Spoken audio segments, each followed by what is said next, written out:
This is episode 1171. How much code are we developing through AI?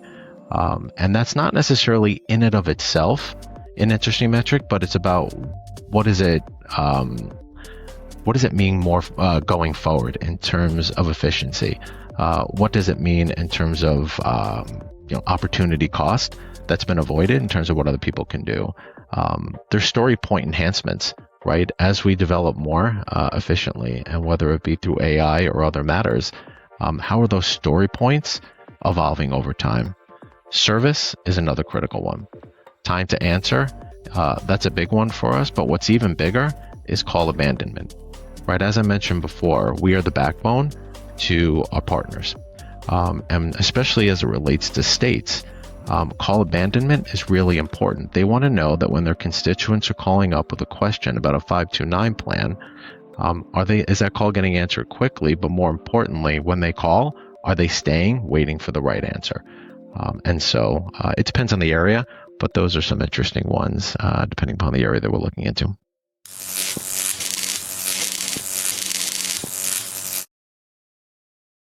If you've ever wondered whether the fastest path to the CFO office is actually a straight line, think again. Increasingly, the finance leaders we speak with are telling a very different story, one where lateral moves, operational detours, and even moments of hesitation become the real accelerators. Today's conversation brings that idea into sharp focus. It's about what happens when a finance leader steps beyond their rows of Excel cubicles to understand the business at its core, and how that shift changes not just decision-making, but leadership development. We'll explore why credibility, curiosity, and pattern recognition may matter more than technical expertise, and why the modern CFO may be defined less by what they report and more by what they truly understand. Our talk with CFO Marc Mehlman begins after this. Wouldn't you rather be doing literally anything else besides chasing invoices, golfing, reading, staring at a wall? All great options. Well, here's the good news. There's a tool that could be live in your systems this week that does your entire accounts receivable process for you. This week, not next quarter, not after 6-month implementation where your vendor support team is ghosting you. This week, Stu handles your entire order-to-cash cycle collections, cash application, disputes, deductions, one AI agent that does the work, learns your customers, and collects your cash. You just set the policy. But wait, there's more. I've always wanted to say that on this show. With over $1 billion collected to date, Bishop Lifting cut overdue invoices by 35% and freed up millions in working capital. And they actually stick around to make sure it works, which, if you've ever implemented enterprise software before, you know that alone is worth the price of admission. Stute.ai. STUUT.ai. Tell them that Jack sent you. Ridiculously easy, ridiculously fast. Go do something better with your Tuesday. Operators are standing by. Well, one operator. It's the agent. It doesn't sleep.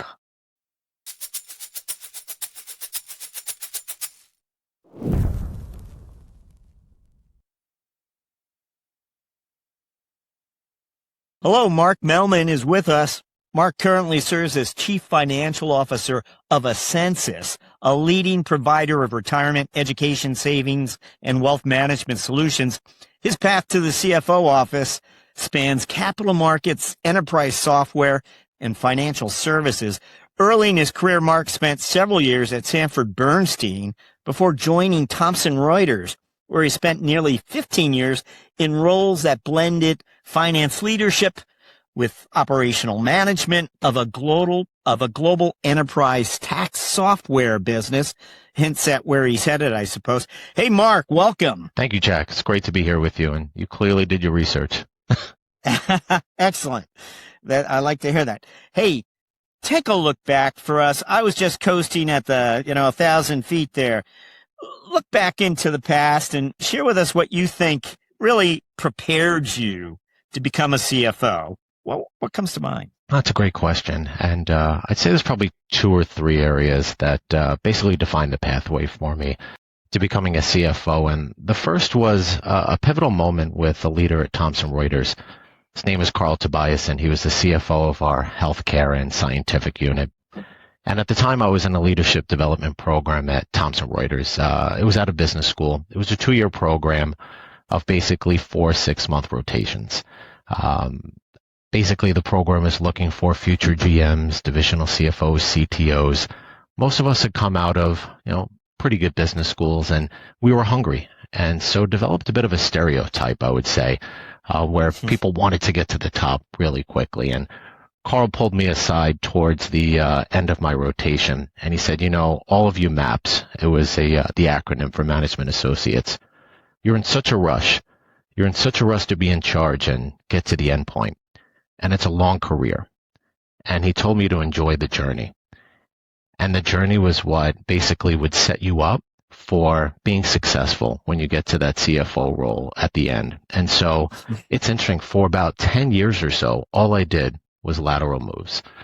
I tried FP&A, corporate development, strategy. I was a chief of staff. I think I was one of the few people at Thomson Reuters who worked at every single one of our divisions. I took the opportunity to work in London. I moved to different cities across the country. And when I was finally given that opportunity to be in a leadership role, I found myself ready for the moment because I had taken my time and I had focused on the details. And so that was a really important one for me. I would say there was a second one, and that was investor relations. And this is actually a funny story. At the time, I was in a corporate development role in our financial services division. I had just led a $700 million public company acquisition, the sort of thing you never thought you would have the opportunity to do in your career. And I think I was 3 to 6 months into the integration of that effort. And the CFO for Thomson Reuters, Stefan Bello, had reached out. I had worked for Stefan during one of my rotations when he was treasurer, and he had asked me to join the investor relations team. He wanted somebody who understood our financial services business, someone with a strong finance background, was good at communicating, and I basically said no. And he looked at me funny, and he tried 3 more times and enlisted some of his senior leaders to basically convince me that investor relations was a good idea. But at the time, I was trying to rebrand myself from not being a finance guy, but more of an operational leader. And I felt like I was on a pathway to doing that. And I really didn't have the bigger picture in mind. And he had pressed me, if I wanted to be a CEO one day or a CFO, investor relations was critical.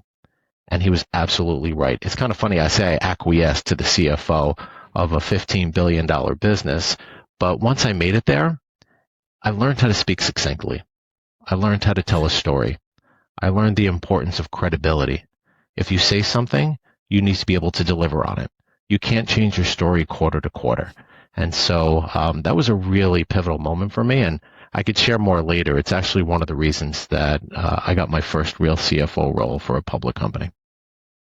Yeah, great insight there for us. It's interesting. If I was to boil it on down, some of what you learned by taking that unusual path in some respects, because we're hearing a lot about operational CFOs today. You really were on the operational side of things for a while. Did leading an operating business change how you partner within the organization? And what maybe did the more traditional finance people miss out on in terms of that understanding relationships and partnering? Yeah, that's a good question. And I don't think I realized the difference until I found myself in an operating role. And I was working with really strong finance leaders who understood the numbers, focused a lot of time on putting together reports that explained what was happening with the business. But there was something missing in terms of truly understanding, say, the customer experience, or understanding how a compensation plan works and how does that create an incentive for a sales executive to drive in a certain direction versus another. Or how's the software development team actually developing? And, what are the efficiencies or lack of efficiencies within there? Those are the things that actually make a difference to the numbers. The numbers at the end of the day are just a result of a bunch of business decisions, a bunch of actions that have taken place. And if you don't know what those actions are or the context or genesis behind them, then I think you're missing out on pattern recognition. You're missing out on when you're faced with a decision that you need to make at some point in the future. If you don't know what led to those numbers happening in the first place, then you might make the same mistake again. And so, I just have this passion for learning. I have this passion for customer engagement. And so I think it's innate in the things that I find interesting. And I just so happen to be good at numbers. And so I get to live each and every day combining the things that I love, solving problems, but also getting to do it within the context of numbers. So your career spans really capital markets, software, and wealth management. Did moving across industries help you see finance leadership differently? It's interesting. Early on in my career, I thought I needed to be an expert within a particular industry in order to work my way up. And I had a leader at the time, Matthew, who had said, you don't need to be an expert in an industry. You need to just understand how things work, because at the end of the day, there's only so many ways to make money. And so by jumping across each of the different business units at Thomson Reuters, for instance, or jumping from wealth management to tax software, you start to see the similarities between the various businesses. There's obviously differences too, and you have to understand, what's really at stake, but there are a lot more similarities than there are differences. And so it allows you to hit the ground running when you get to a new business opportunity. You still need the systems, right? You still need to have the underlying data. You still need to have the right incentives in place. There are a lot of commonalities across businesses and industries. And so you kind of pick that up when you expose yourself and put yourself in those situations. I'll just point out that when you do leave Thomson Reuters, you step into a CFO role. That's right. For the first time. But, and I'm curious, what did you find most different stepping into a full CFO role versus some of the roles you've had in the past? Yeah. First and foremost, you have everything, right? So when you leave a large organization where you have specialists across the company, you kind of fit your niche area and your responsibility, but you know who you can rely on, your partners, what have you. There's really only one CFO of Thomson Reuters. But at the end of the day, there are a bunch of CFOs of divisions and what have you, but you don't necessarily own the balance sheet. You don't own the capital markets. So there's those small elements that are critical. You also get that direct board interaction. Like you're the last line of defense as the CFO at the top. And so really making sure that you have the right people around you. I am not an accountant. I did not grow up, through that discipline. And so one of the things I knew for my first CFO role is that I needed a strong chief accounting officer. And so I was going through that interview process. One of my prerequisites was I need to meet the chief accounting officer. I need to understand their background, their commitment to the organization. But I was also very fortunate in that we had multiple board members who were CFOs of public companies. And so I was open that I was going to need their guidance and their partnership. And so it's the things that you don't know and know that you don't know that are critical, especially for that first CFO role if you expect to be successful. Great overview for us. Thank you for that. We might have a few more career-related questions for you later in the podcast. But right now, let's find out about Ascensus. For listeners new to the company, not familiar with Ascensus, how would you describe the company and sort of the role it plays in the savings and retirement ecosystem? Yeah, I absolutely love working for Ascensus, and it's about what we do for folks. In essence, we're a technology-driven financial services company, and we mainly work behind the scenes to help people save for the future. We specialize in running and administering tax-advantaged savings programs, things like 401ks and other retirement plans, 529 college savings plans, and those that help for disability savings accounts. Rather than selling directly to consumers, though, in most cases, we partner with banks, financial advisors, employers, even state governments. Our job is basically to handle the complex administration, compliance, and technology so that our partners can offer savings plans that are basically easy to use. In short, we help make saving for retirement, education, and other long-term goals simpler for about 16 million Americans. So tell us something about there's so many headlines out there. Yeah. What trends are shaping perhaps your strategic priorities right now? Yeah, so one is making sure that folks have access to retirement savings, right? You see a lot of that happening in the government right now, both nationally and from a state perspective, is ensuring that Americans have access to the ability to save. Obviously, there are Trump accounts, right, which are setting newborns up to have a certain amount of savings at a certain point in their lives. But that's really just one aspect of it, right? You have states that are creating state-funded retirement plans, the acronym SFRP. California, the largest plan which we implement, is trying to create access to hundreds of thousands, if not millions of people to be able to save in ways that they wouldn't ordinarily be able to do. And so that means creating an efficient way to create an ability for millions of people to get access. And when millions of people are paying systems and have questions, because this is a complex area, you need to be able to provide it in a simple way that makes sense to people. You can't expect to be able to staff a call center for hundreds of thousands of people that call up day after day. And so we've introduced AI chatbots that speak in a conversational way that make it simpler for people to get their questions answered. Education savings is another one, right? College is becoming ever more expensive. We're very fortunate to be the backbone to more than 50% of the college saving plans that are out there. We service over 9 million Americans, and making it possible for parents and grandparents and aunts and uncles and godparents to save for their children's futures. And it's about education and making sure that people know that those pathways are out there. And so from a marketing perspective, making sure that we can connect the dots for people and make it simple. So it really just comes down to simplicity, access to information, and just education across the country.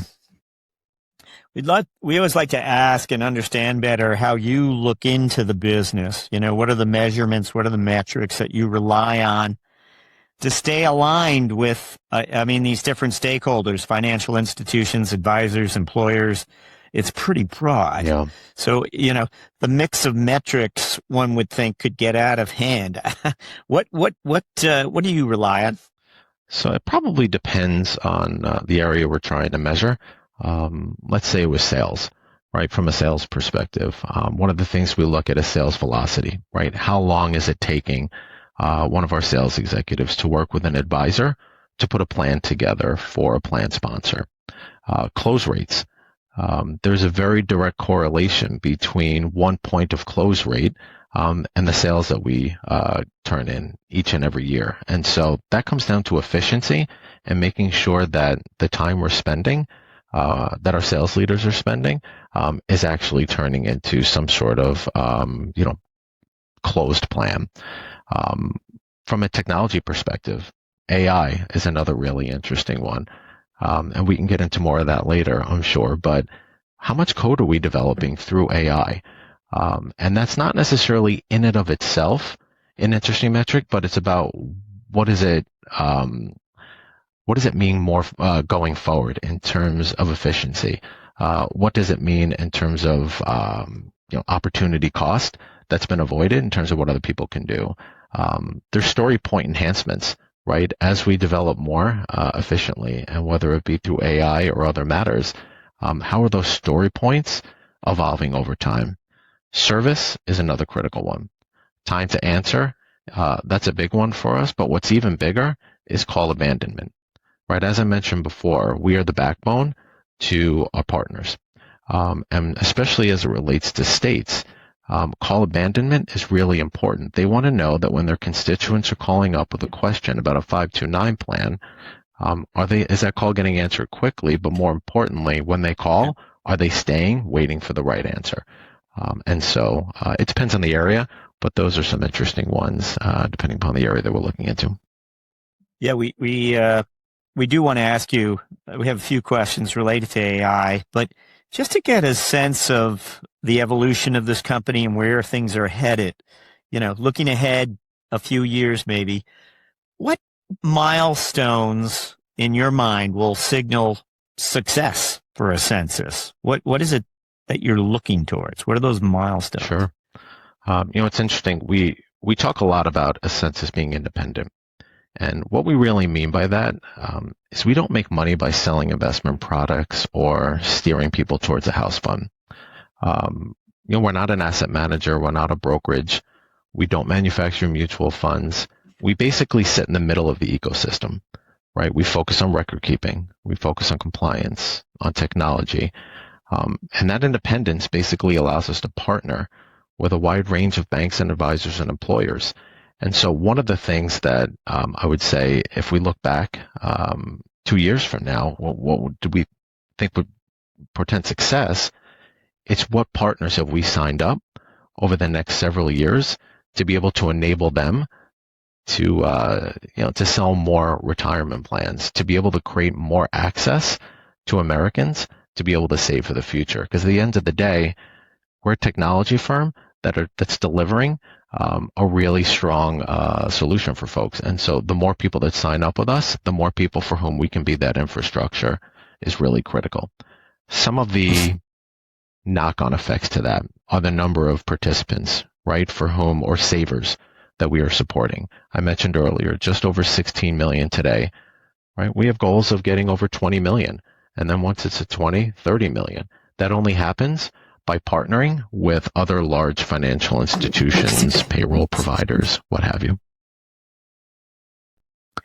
As we speak to CFOs, and you've talked about the coding that's underway, CFOs are increasingly involved in the enterprise technology discussion, the AI discussion, and evaluating the investments, of course. How do you approach balancing innovation with ROI and financial discipline? Yeah, it comes down not just to the projects themselves, but obviously the people.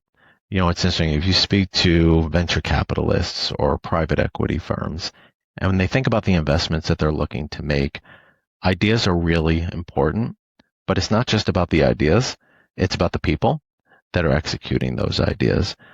We're very fortunate here at Ascensus to have a really strong group of folks who drive our business forward. Our technology leaders, we have a good mix of folks who have been with us for 20 years and truly understand this market and understand the technology that can drive it forward, and personally where our technology stands relative to where it can be. We've brought in some new folks, right, to lead our AI initiatives, folks to lead our new partnership. So one, it's the people, and it's how they lay out how they're going to hold themselves and the organization accountable. That's absolutely critical, is how are we going to hold ourselves accountable when things don't go according to plan, and they almost never do, right? And you have to be able to pivot. Have they called out what those mitigation factors are going to be? So it's really just about looking around the corner. The second is just around capital allocation, right? Have you properly balanced all the competing requirements or competing areas of opportunity across the business? Have you put them all on a level playing field? When we have 4 or so different business segments, and you can't just allocate funds to the one that's screaming the loudest or the one that comes to you first. And while they're all connected, there are differences. And so you have to put them on a level playing field, templatize it in a way that allows you to compare and contrast. That's a very critical component as well. It's the people, it's understanding the mitigation associated with when things don't go according to plan, and it's ensuring that you have a level playing field in terms of all the requests that come in. Do each of those 4 groups do they have use cases that have taken root or what have you over time in terms of AI and investments that they're making. And, here's who we think the best use of our capital when it comes to AI will be. Yeah, well, we manage technology centrally, which is really important, as well as our service and operations. And so it does allow us to bring standardization across each of the different areas, which makes it a lot easier when you're making those decisions. But when it comes to AI, first and foremost, it's one for us. A lot of it is human in the loop. And so the AI never runs on its own. And so it's basically about making people more efficient. It's about enabling our folks to focus on the things that really matter for our end users so that you create the right level of user experience. And the AI basically takes care of the mundane. It takes care of the manual tasks that our people they shouldn't be doing, to be frank. So they focus more on providing the answer to our end users. And so we start with one of our business units where we think, let's say the problem is the most acute and where we feel that we have the right protections in place. You learn and then you expand it to the other areas. That's the benefit of managing, for instance, service in a centralized way. From a technology perspective, it's the same thing. But what I'm most proud of in terms of the way that we've launched AI is we created the Center of Excellence. And this Center of Excellence really handles things from a strategic perspective, business imperative. It reports straight up through the executive committee. But one of the first roles we hired was around AI governance. And this individual was brought in basically to create the playbook that we were going to follow as an organization to ensure that we did this in the right way. And I mentioned earlier, we're basically the infrastructure behind some extremely large financial institutions. And so when we launch AI, they want to understand what are the exposures? How have we thought about the generative element of it and the protections? And the fact that we started with this AI governance leader and we have the documentation and the controls in place to back it up, these folks look at it and say, you're handling this the right way. We view this as best in class. And that's what really makes us feel good about the actions that we're taking. Automation is clearly reshaping traditional finance processes. Where have you seen technology create the greatest efficiency gains so far when it comes to the finance function? Yeah, I would say it's in more of the operational areas of order to cash. We, again, service over 16 million participants, over 260,000 retirement plans. Some of them we invoice, some of them we do fee pulls for directly from plans. And so, it's a manual process. And so the ability to bring in the automation tools to be able to handle the things that are repetitive in nature has been a huge benefit for us in early days. What I would say is we haven't yet been able to maximize the opportunity. I came in 2 years ago into this role, and our systems were a bit outdated at the time. And one of the things I heard from the people within the finance organization is they wanted better tools. They wanted more modern systems and processes so that they could focus their efforts on the things that truly make a difference. And so we've kicked off an ERP replacement. We are going to finish that up this year. That is going to put our data organize it in a way that would allow us to take AI and automation to the next level. Forecasting and budgeting, bringing on a new tool later this year. That also is going to make it possible to have the data in a format that you can actually apply tools to. Honestly, if the data is not ready, there's no tool you can bring in. In fact, it probably would make things worse. So you really need to take the appropriate steps and set yourself up for success. And fortunately, we have really good third-party partners that really understand our business that are working with us to do that. It's interesting because so many of these technology vendors are now adding AI capabilities, and you wonder, what do the users really think? Is that something they thought would bring value?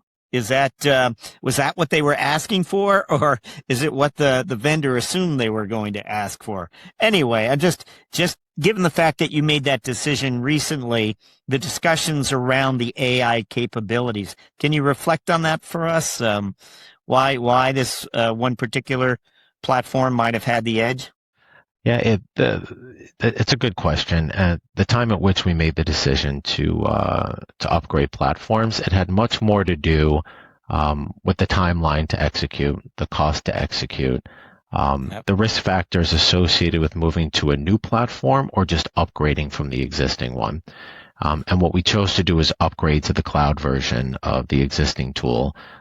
It was a faster project to be able to get to the point where people would have better tools, more importantly, better information. The AI component really didn't figure in. They obviously spent time talking about all the investments they were making in AI, but to be frank, at this early stage, a lot of it is their promises, their roadmaps, and that's what they're selling.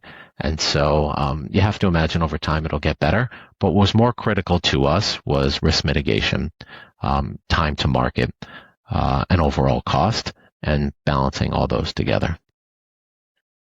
Looking ahead, how do you see the CFO role evolving as AI and some of the automation we've been discussing become more embedded in the organization? I think it goes back to our conversation earlier about being an operational CFO. If you really just focused on the numbers, and somebody's putting a business case in front of you, and you don't understand how your software development teams work, and when somebody makes a statement as to the kind of savings that they're going to see as a result, you're kind of taking their word for it. And that's fine in certain instances. You don't have to be an expert on everything, but you need to know enough to be dangerous and understand how things work. From a sales perspective, right? If somebody's saying we're going to be able to leverage AI in order to manage, our pipeline through Salesforce more effectively, and it's going to give us the targets, right, that we can target in a more efficient manner. Again, if you don't understand what those conversations look like and why certain targets are, better than others, then again, it's just numbers, and those numbers don't mean as much. So more than ever, I think operational CFOs and understanding how the business works and how you make money and how your customers use the tools, those things matter tremendously. And so I think the more you can understand about the business, the easier it is to green light or red light, to be frank, certain AI investments.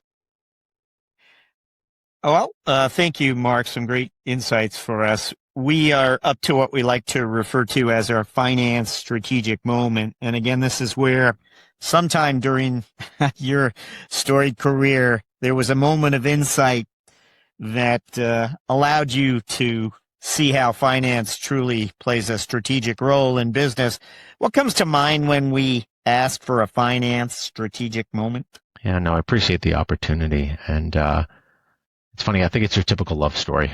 And it relates to when I basically fell back in love with finance. We talked earlier, I've followed an unconventional finance career. Right, I started my career off on Wall Street at Sanford Bernstein, and after business school, found myself in the finance concentration of the Thomson Reuters Leadership Development Program.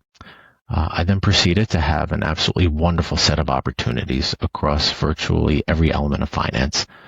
FP&A at multiple levels, treasury, corporate development, investor relations, strategic finance, you name it, I had the opportunity to do it.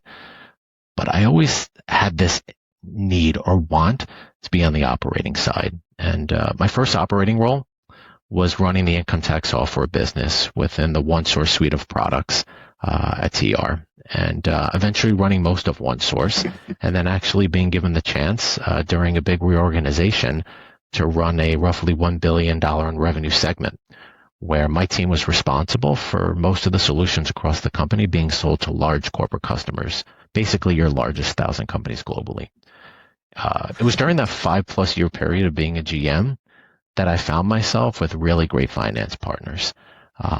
But folks who are more focused on the numbers and the reporting of them versus having a passion for the underlying business, understanding how customers use the products, or again, how our salespeople connect with buyers, the specifics of how our infrastructure was managed. And I realized that what made me a successful finance leader prior to my transition into that GM role was my passion for both the numbers and what was happening that produced those numbers. Right? Folks at all of my companies will tell you that I often say they're just numbers. which is kind of funny for a CFO to say out loud.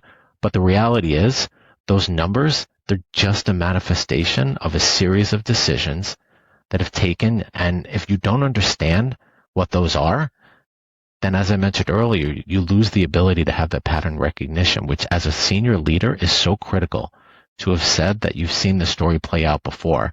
And even if some future set of decisions may present their own unique circumstances, there are still similarities that you can draw from when you have that go, no-go decision. So when I became a public company CFO, which was my first CFO role, it was because the CEO and the board were seeking an operational CFO, someone who could transform the business, someone who had IR experience. I had this boss, his name is Tom Ludlow. I loved Tom, and he remains today one of the best bosses that I ever had. And he would say, I'm going to make an accountant out of you. And he came close. But more importantly, he gave me a true appreciation for the power of accounting. And I'm fortunate that in my 2 CFO roles that I've had amazing chief accounting officers that basically complete me and are partners in every sense of the word. So basically, Jack, I get to be operational. I get to work with numbers. I get to tell stories. And I love finance and being an operator. And because that in my mind is basically the modern day CFO, the operating CFO. You stepped into the CFO role now twice, and we always like to have you consider for us that first 60 days that you were in the role.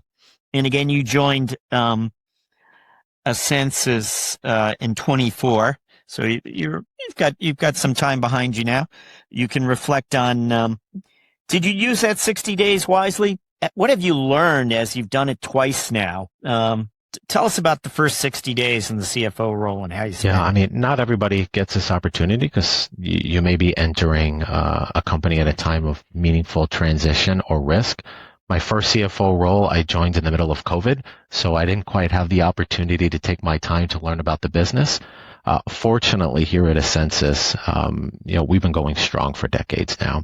We have a wonderful leadership team, and I was basically given the opportunity to listen, to really engage not just the leaders within the finance organization, and more importantly, the people doing the work, but leaders across the company. And so I kicked off early roundtables across the organization in every possible role and every possible function, really to understand what makes this place tick, what's working, what's not working, and not just taking the CEO or the president's or the CTO or the board's word for it, but getting to hear from our people.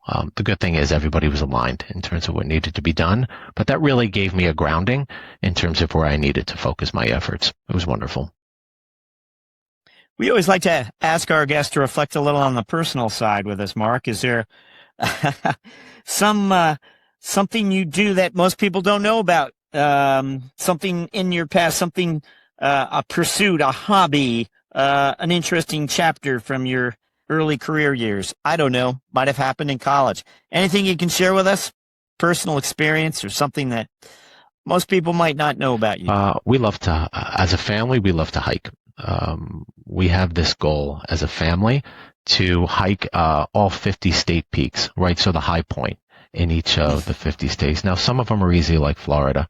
I think it's 300 feet, and it's a nice leisurely walk. And then obviously you have the ones like Denali up in Alaska that are going to be a little bit more difficult.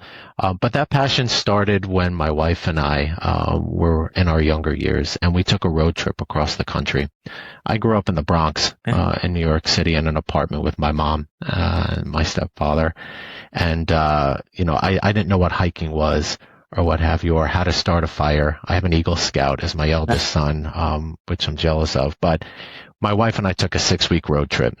And it started with me getting into a fight with my wife as to wanting to use lighter fluid to start a campfire, to being able to start one in the middle of the night once we made it to the West Coast. And so basically, we're a camping family. We love to hike. And that's our family goal, is to get to all 50 state peaks. When will you perhaps tackle the Alaska? Do you have some idea in mind? Is it 10 years away? Well, it has to be before I get too old, and where my daughter isn't too young. She's 9 right now, so somewhere in the next 10 years, ideally, we get there, and we're clearly going to need some help. Wow. Very exciting. That's wonderful. For the whole family, too. Thank you for that. Wonder if you have a book recommendation or maybe a resource for us, something that's you escape with, or maybe something that's influenced your thinking along the way. Anything come to mind? That was a good book that I read early on in my career. And I mentioned I started on Wall Street, right, as a portfolio manager and supporting the buy-side trading desk at Sanford Bernstein. And I read a book at the time called Reminiscences of a Stock Trader by Edwin Lefebvre. It was first published in the early 1920s. And it was about a fictionalized trader, but the tenets still hold true today. And even though he was talking about stock trading and what have you, it comes down to maintaining emotional discipline, right? Which applies to a CFO as well when you're thinking about how to deploy capital. It's about managing risk. It's about maintaining capital as you can't invest without it, and waiting for those right moments to go all in, right? Because you've had enough of that pattern recognition. You've seen where this is the moment where, you need to seize it. And so, Reminiscences of a Stock Trader. It's over 100 years old and it still rings true today. Amazing. Okay. Great selection. We are up to our final question, Mark. Came very quickly for us, so thank you for spending time with us here. We would like to now have you look forward for the coming 12 months, and we're interested in what your priorities are as CFO of Ascensus. What would those be? So we touched on it before, systems. Right, we need to complete our ERP project and implement a new forecasting and planning tool. This is going to create such an efficient organization and allow our people to do the things that they enjoy and really matter. And as you mentioned earlier, we'll be able to leverage new technologies like AI and other automation approaches. The second is really partnering with our data and analytics team to launch more forward-looking reports that really frame the drivers of the recurring nature of our revenues. That's really critical to building confidence and accelerating our investments, right? The more recurring in nature that your revenue is, the more likely you are to make long-term investments. It also leads to higher valuations. And then the last is really helping alongside our other leaders is to tell the AI story to our associates. It's an absolutely powerful opportunity for us to drive new and improved ways to help Americans save. And it could be a win for our people and for our savers. We actually can all win together. The fear comes from the unknown, from not knowing what your role is going to be or how it might be impacted, but we can't let that fear stop us from advancing our business forward. And those advancements can absolutely create new experiences for our people as we develop them. And so that's really important to us as a leadership team and to me personally, is helping our people see how this can be a win for everyone. So that's a big one. Marc Mehlman, thank you for joining us on CFO Thought Leader. Thank you, Jack. Really appreciate the opportunity.